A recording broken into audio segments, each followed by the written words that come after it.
Welcome to Kenton's videos. Enjoy the video. In this video, I will explain how to remove a Kia Stinger badge. First, gather your essential tools: a heat gun, some strong fishing line, and an automotive adhesive remover. Make sure your vehicle's surface is completely clean and dry. This preparation is key for a smooth process. Also, consider applying painter's tape around the badge to protect the surrounding paint from any slips or scratches. Taking these initial steps will help ensure a successful and damage-free removal. Now let's get to the core of the removal. Gently heat the badge area with your heat gun for approximately 30 seconds. This warmth helps to soften the adhesive, making it much easier to work with. Next, take a piece of strong fishing line and carefully slide it behind the badge. Use a slow, sawing motion to cut through the softened adhesive.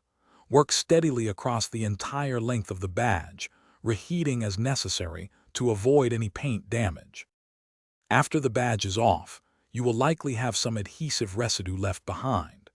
This is where your automotive adhesive remover comes in handy.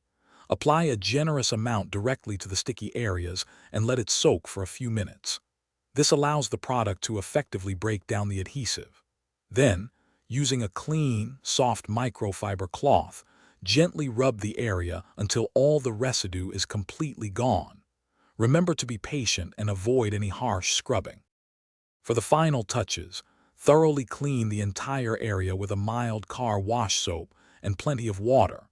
Rinse it completely to ensure no cleaner or adhesive residue remains. Once dry, apply a high-quality paint sealant or wax to protect the newly exposed paint surface. This step is crucial for maintaining your vehicle's finish.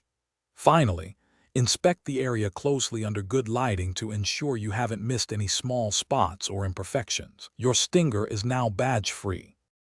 Thanks for watching. Consider subscribing if we helped you.